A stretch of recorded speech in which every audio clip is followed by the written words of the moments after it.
ஓம் சைராம், ஜெய் சைராம். என் அன்பின் பிரியமே, மகிழ்ச்சியான செய்தியை இன்னும் 2 மணி நேரத்தில் நீ பெறப்போகிறாய் குழந்தையே. சில மணி நேரங்களிலேயே உன் முகம் மலரும் நல்ல செய்தி உன்னை தேடி வரும். தவறாது பெற்றுக்கொள். நீ பிழை ஏதும் செய்யவில்லை, ஆனாலும் உன்னையே குறை கூறுகிறார்கள் என்று வருந்தாதே. அவர்கள் உன்னை புரியும் நாள் வரும். பிழை செய்ததும் அவர்கள்தான் என்று உணர்வார்கள். ஆனால் நீ மிகவும் மனசுடைந்து போய் இருக்கின்றாய். துவளாதே குழந்தையே. உன்னிடம் அகங்காரமாக நடந்து கொண்டவர்கள் யாராக இருந்தாலும் அவர்களுக்கு நான் பாடம் புகட்டுவேன். தவறை உணர வைப்பேன். உன்னை பயன்படுத்திவிட்டு உதாசீனம் செய்பவர்களை நான் பார்த்து கொள்கிறேன். நீ என் பிரியமான பிள்ளை. உன் மனம் கலங்கும்போது நான் உனக்காக வராமல் இருப்பேனா? தைரியமாக இரு. பிள்ளைகளின் எதிர்காலம் பற்றி உன் மனதில் கவலை இருக்கிறது. அதற்கு விரைவில் தீர்வு கிடைக்கும். தீர்வை தேடு, நிச்சயம் கிடைக்கும். ஆலயத்திற்கு வர முடியாமல் தடங்கலாக இருக்கிறதே என்று வருந்துகிறாய். உன் பிரச்சனைகளை தீர்த்து உன்னை நான் என் ஆலயம் வர வைப்பேன். ஆரோக்கியத்திற்காக சில செலவுகள் செய்ய வேண்டியுள்ளது. கையில் பணம் இல்லையே என்று வருந்தாதே. உனக்கு தேவையான பணம் உன்னிடம் வந்து சேரும். நீ செய்யும் செலவுகள் இரட்டை வருமானமாய் உன்னிடமே திரும்ப வரப்போகிறது. இழந்ததை பெறுவது நிச்சயம். ஆரோக்கியத்தில் கவனம் செலுத்து. பிள்ளைகள் மகிழ்ச்சியாக இருக்கவே ஒவ்வொரு பெற்றோரும் விரும்புகிறார்கள். நானும் என் பிள்ளைகள் மகிழ்ச்சியையே விரும்புகின்றேன். அதே நேரம் அவர்கள் பாதுகாப்புக்கே முன்னுரிமை கொடுக்கின்றேன். சில கசப்பான அனுபவங்கள் உனக்கு நேர்ந்தாலும் அது அனுபவ பாடமாக மாறும். நீ தனியாக இல்லை. உன்னோடு நான் இருக்கின்றேன். உன் கடமையை செய்வதில் ஏற்படும் நிறைகுறைகளுக்கு நான் பொறுப்பேற்று அனைத்தையும் சரி செய்வேன் குழந்தையே. நீ விழும்போதெல்லாம் தாங்கி பிடிக்கவும், மனம் உடையும் போதெல்லாம் தட்டி கொடுக்கவும், தனியே நீ அழும்போதெல்லாம் உன் கண்ணீரை துடைக்கவும் நான் இருக்கின்றேன். எப்போதும் நீ கவலைப்படாதே. தான் என்ற அகம்பாவத்தை விடுத்து கருணை, மன்னிக்கும் தன்மை, சேவை மனப்பான்மை, அகிம்சை போன்ற தெய்வீக குணங்களை உனக்குள் கொண்டு வர முடிந்தால் நான் உன்னோடு இருந்து உன்னை வழி நடத்தி செல்வேன். நான் எங்கு இருப்பேன், எப்படி இருப்பேன் என்று நீ அடிக்கடி இந்த விஷயங்களை கற்பனை செய்கிறாய்.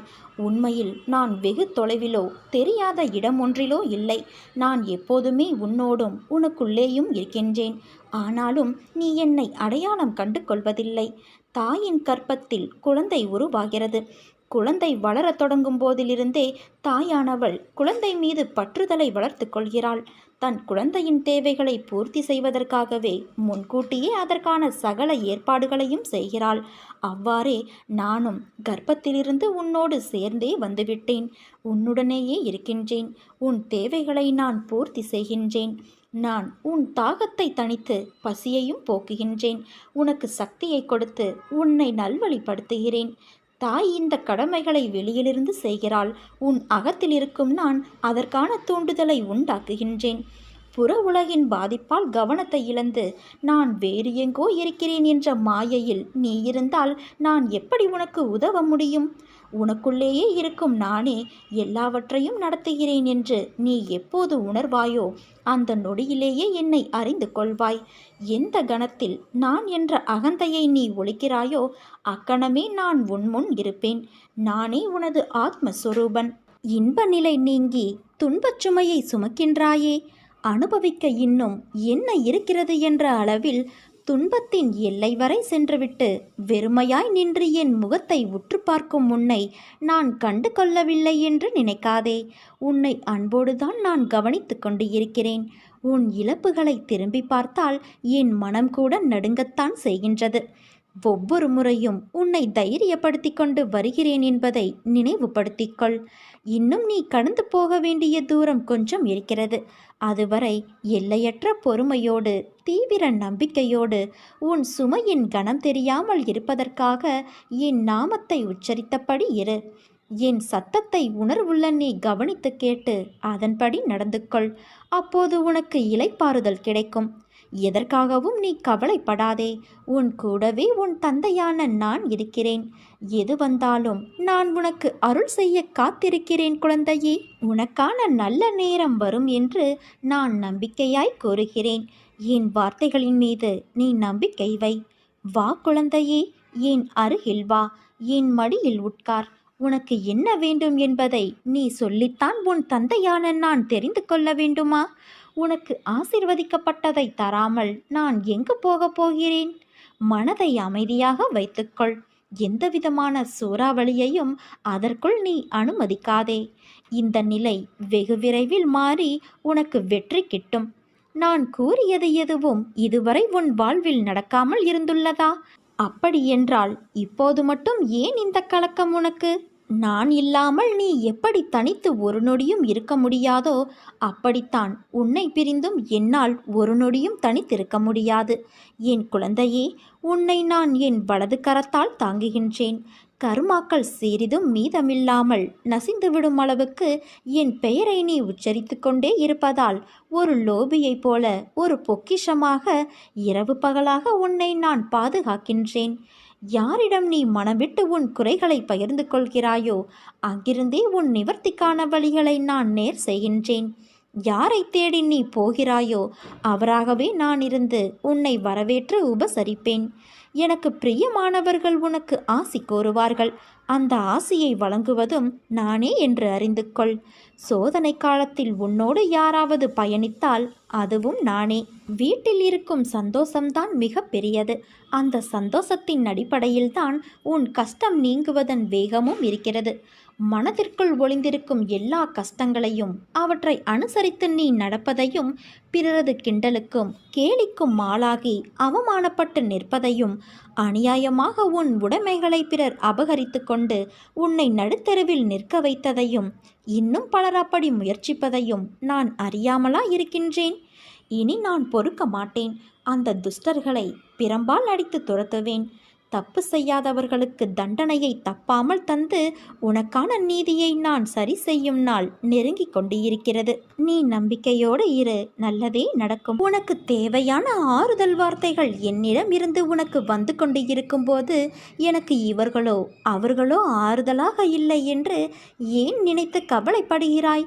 யார் உன்னை ஒதுக்கினாலும் நான் உன்னோடு தான் இருக்கிறேன் என்பதை உனக்கு எத்தனை முறைதான் நான் நிரூபிப்பது? அப்படி இருந்தும் நீ எதையோ நினைத்து கவலைப்படுவது ஏன்? சில காலங்கள் இப்படி இருக்கும். பிறகு அவர்கள் மாறி உன்னிடம் நல்ல விதமாக பேசுவார்கள். உன் கவனம் முழுவதும் உன் கடமையில் வைத்தால் போதும். மற்றவைகளை நீ என்னிடம் பிரார்த்தித்தபடி நான் சரியாக்கி தருகிறேன். உன் மனதளவில் ஏற்படும் முன்னேற்றம் அப்படியே மேற்கொண்டு தொடரட்டும். மற்றவை நல்லபடி நடக்கும். உன் வாழ்வில் ஏற்படும் இன்பத் துன்பத்தை மனதார ஏற்றுக்கொள். துன்பத்தை கடக்க வேண்டுமே தவிர எந்நேரமும் நினைத்து புலம்பக்கூடாது. அதை மனதில் வைத்து நம்பிக்கையோடு நீ திறம்பட செயல்பட. கவலை கொள்ளாதே. எல்லாவற்றிற்கும் காலம் பதில் சொல்லும். இவ்வுலக நியதிப்படி தக்க சமயத்தில் பாடம் புகட்டும். எப்பொழுதும் தோல்விகளையே தொடர்ந்து சந்தித்து வருகிறேனே என்று வருந்தாதே. நடப்பவையாவும் நன்மைக்கே என்று நம்பிக்கையோடு உன் லட்சியத்தை நோக்கி நீ முன்னேறி செல். தொடர் முயற்சி உன் வாழ்வில் நீ நினைத்ததை நிச்சயம் நிறைவேற்றும். என்றும் எந்த நிலையிலும் நம்பிக்கையை மட்டும் இழந்து விடாதே. நீ உன்னுடைய கடமையை செய். எதிர்பார்ப்புகளை குறைத்துக்கொள். உனக்கு தேவையானது நிச்சயம் உன்னை வந்து சேரும். வாழ்வில் தோல்வி, அவமதிப்பு, ஏமாற்றம் இவைகளின் அனுபவத்தை நினைவில் கொள்ள வேண்டுமே தவிர அந்த நிகழ்வுகளிலேயே எந்நேரமும் மூழ்கி இருக்கக்கூடாது. எதற்கும் பயப்படாதே தங்கமே, கலங்காதே. நீ தடைகளை தகர்த்து நிச்சயம் வெற்றி பெறுவாய். உனக்கு எல்லா சூழ்நிலைகளிலும் உன் தந்தையான நான் துணை இருப்பேன். உன்னுடனே நானும் வாழ்கின்றேன். நீ சிரித்தால் உன் சிரிப்பை பார்த்துவிட்டு என் மனம் சந்தோஷமாக சிரிக்கும். நீ அழுதால் உனக்கு முன் நான் உன் தந்தை உனக்காக வலியை தாங்குகின்றேன். இப்படி உன் மனதில் எல்லா உணர்வுமாய் என் ரூபத்தை வைத்து நீ நேசிக்கிறாய். அப்படி இருக்கையில் என் உயிரே நீதானே. உன்னுள் உனக்காகவே வாழ்கின்றேன். என் குழந்தைகள் அனைவரின் இதயத்திலும் நான் இருக்கும்போது எனக்கு எப்படி மரணம் நிகழும்? வழியில் நீ கதரும் ஓசைக்கு நான் எதிர் ஓசை கொடுத்து வழியை ஏற்கின்றேன். உன் வழிகள் உன் துன்பங்கள் என்பது எனக்கானது. என்றும் நீ மகிழ்வோடு வாழத்தான் உன் தந்தையான நான் ஆசைப்படுவேன். என்றும் உனக்காக உன் அம்மாவாய் அப்பாவாய் நான் இருப்பேன். அதைப்போல என்றும் நீ என் பிள்ளையாக இருப்பாய். நம் உறவானது பிரபஞ்சத்தின் உறவு. இதற்கு முடிவு என்பது எப்போதுமே இல்லை. என் குழந்தையான நீ எப்படி என்னை விட்டு விலக முடியாதோ அதே போல உன்மேல் உண்மையான அக்கறை கொண்டு இருக்கும் எவரையும் உன்னை விட்டு விலகிச் செல்ல நான் விட மாட்டேன். நீ நம்பிக்கையோடு இரு, நல்லதே நடக்கும். யாருக்காகவும் காத்திருந்து நீ காலத்தை வீணாக்காதே. காலம் உனக்காக காத்திருப்பது இல்லை. உன் கடமைகளை நீ செவ்வனே செய்து முன்னேறும் வழியை தேடு. காலம் பொன் போன்றது, இழந்துவிட்டால் மீண்டும் பெற முடியாது. உனக்காக சில நாட்களாக நான் நடத்திய நிகழ்வுகளில் நிச்சயமாக நீ மகிழ்ந்து இருப்பாய். எந்த கர்மவினையும் நீ வாக்காலும் மனதாலும் செய்யாத வரை நீ பெரிதான துன்பங்களை சந்திக்கப் போவது இல்லை. வாக்கு மனத்தை கட்டுப்படுத்து. மந்திரங்களை மனதுக்குள் அவ்வப்போது உச்சரித்து கொண்டே இரு. கடமையை செய். நீ பெற வேண்டிய அனைத்தையும் பெறுவாய். ஒரு ஆரம்பம் இருந்தால் முடிவு உண்டு. பிறப்பு உறுதி செய்யப்பட்டால் இறப்பும் உறுதி. இதேபோல நமக்கு கிடைத்த இந்த மானிட பிறவியை மகிழ்ச்சியோடும் பொறுமையோடும் வாழ வேண்டும். நாம் செய்கின்ற செயல்கள் நாளை சரித்திரம் படைக்க வேண்டும். எந்த ஒரு காரியத்தையும் தொடங்கும் முன்பு என்னை நினைத்து தொடங்கு. என் நாமத்தை உச்சரி. அதை நான் சுமூகமாக முடித்து வைப்பேன். இந்த மானிட படைப்புகள் அனைத்தும் அற்புதமானவை. கலங்காதே குழந்தையே. நீ பட்ட வேதனை, அவமானம், மனக்கசப்பு, வறுமை, கடன் தொல்லை ஒரு முடிவுக்கு வரப்போகிறது. அனைத்தையும் நான் பார்த்து கொண்டுதான் இருக்கின்றேன். நீ செய்த பாவங்கள், தவறுகள் அனைத்தும் இன்றோடு ஓடி ஒளிந்து விட்டது. தொட்டதெல்லாம் பொன்னாகும் நேரம். நீ ஒரு நாளும் கலங்காதே குழந்தையே. உன் தந்தையான நான் உன்னோடு இருக்கின்றேன். நாட்களை எண்ணிக்கொண்டு இரு. நீ அடுத்தவனுக்கு உதவி செய்யும் நேரம் வந்து விட்டது. பிரிந்து சென்றவர் கூடும் நேரம். உன் உதவி நாடி பலர் வரும் நேரம். என் வாக்கு என்றுமே பொய்யாகாது. பெரும் செல்வந்தராகப் போகிறாய் குழந்தையே. காத்திரு, கலங்காதே. உனக்கான ஒன்று நிராகரிக்கப்படுகிறது என்றால் வருத்தமடையாதே. அதைவிட மேலான ஒன்றை உனக்கு நான் கொடுப்பதற்காக ஏற்பாடுகளை மேற்கொண்டு இருக்கிறேன் என்று நம்பு. நீ எதையோ யோசித்தபடியே இருக்கின்றாய்.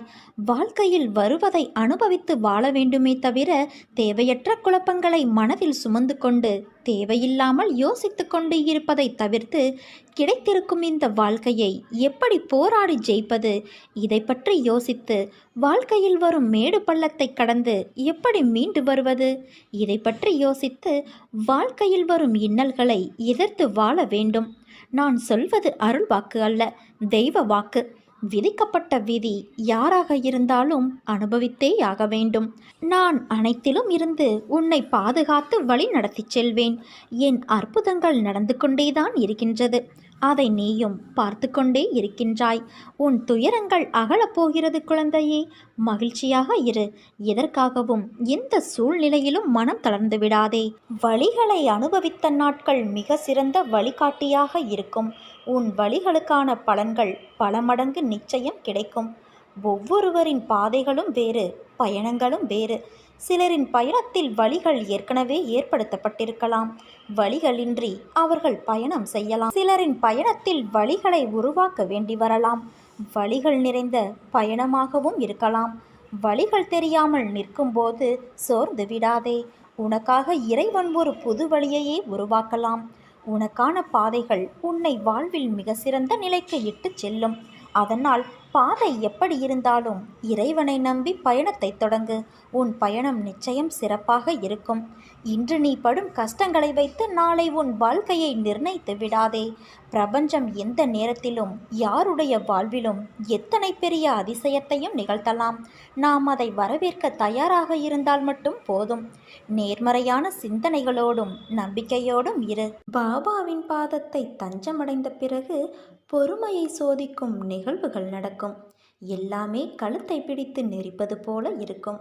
அதை கண்டோ கேட்டோ தளராமல் உறுதியுடன் இருந்து நம் உறுதியை குலைக்கும் மனக்கவலையை விட வேண்டும். என் பேரில் உன் பளுவை சுமத்தினால் அதை நிச்சயம் நான் சுமப்பேன் என உறுதியளித்துள்ளார். நான் இருக்க பயம் எதற்கு என்றவர் அவர். அவரை நம்புகிறவன் அவர் வார்த்தையின் மேல் நம்பிக்கை வைத்து தன் கவலையை விட்டுவிட வேண்டும். சாயி மீது பாரத்தை ஏற்றியாகிவிட்டது. அவர் பார்த்து கொள்வார். ஒருவேளை பார்க்காமல் போனாலும் நான் கவலைப்பட மாட்டேன். என்னை பற்றி கவலைப்பட வேண்டியது அவர். நானல்ல என்ற உண்மையை உணர வேண்டும். எல்லாம் அவர் மட்டும் பார்த்து கொள்வார். நீ அவரை மட்டும் பார். நீ பட்ட துன்பத்தை விட பல மடங்கு சந்தோஷத்தை சாய் நான் உனக்கு தருவேன். உன் மனதில் இருக்கும் அனைத்தையும் நான் அறிவேன். உன் எண்ணோட்டம் என்பது என்னிடம் வந்து அதன் பிறகுதான் அது உன்னை வந்து சேரும். சில நேரம் ஏன் சாயப்பா எனக்கு இந்த குதர்க்கமான எண்ணங்கள் தோன்றுகிறது? நான் இவ்வாறு யோசிக்கும் குணம் கொண்டவர் இல்லையே. பிறகு ஏன் என் மனதானது எப்படி மாட்டு வண்டியிலிருந்து அச்சாணி விழுந்தால் வண்டி தறிக்கெட்டு அடங்காது ஓடுகின்றதோ அதுபோல என் எண்ணங்கள் இங்கும் அங்கும் திசை மாறுகிறது என்பதுதானே உன் கவலை? அந்த அச்சாணி முறிவதற்கு முன்னரே நீ சுதாரித்தால் உன் வாழ்க்கை என்னும் பயணம் சுகமாகி இருக்கும். இல்லையென்றால் வாழ்க்கையில் ஒன்றை நன்றாக புரிந்து கொள். ஓடும் தண்ணீரில் நீந்தலாம். ஆனால் அந்த தண்ணீர் காட்டாற்று வெள்ளம் போல இருந்தால் அது கண்ணிமைக்கும் நேரத்தில் அடித்து சென்றுவிடும். நீ சுதாரித்தால் மட்டுமே உன் எண்ணங்களின் நிலை அறிந்த பிறகுதான் நீ நிதானத்தில் செயல்படுகிறாயா, அல்லது சந்தர்ப்பத்தின் குழப்பம் உன்னை இப்படி தேவையில்லாமல் யோசிக்க வைக்கிறதா என்று தெரிந்து கொள்ள முடியும். இன்று உன் சாயப்பா உன் மனதிலிருந்து உன் போக்கை ஒரு நொடியில் மாற்றியதை நீ உணர்ந்தாயல்லவா? அதே போல என்னை நம்பு. உன் வாழ்க்கைக்கு தேவையானதை எடுத்துரைத்து பக்கபலமாக இருப்பேன். உன்னை விட்டு நான் விலகுவதும் இல்லை, உன்னை விலகி போகும்படி நான் செய்வதும் இல்லை. உன் அம்மாவாக அப்பாவாக உன்னை என் நெஞ்சில் வைத்து காப்பேன். நாளை உனக்கான ஒன்று உன்னை தேடி வரும். அது நீ என்னிடம் வேண்டியது. அதை நீ பெற்றுக்கொள் என் தங்கமே. எதையும் துணிந்து செய். துணையாய் உன் சாயப்பா நான் வருவேன். உயர்வான எண்ணமும் விரிவான சிந்தனையும் நேர்மையான செயல்பாடும் இருந்தால் உன்னை வீழ்த்த எவராலும் இந்த உலகத்தில் முடியாது. நீ வாழ்க்கையில் போதுமான அளவு காத்திருந்து விட்டாய். இனிமேல் நீ எங்கேயும் எதற்காகவும் காத்திருக்க அவசியமில்லாமல் நானே வந்து உன் வேலையை முடித்து தருவேன்.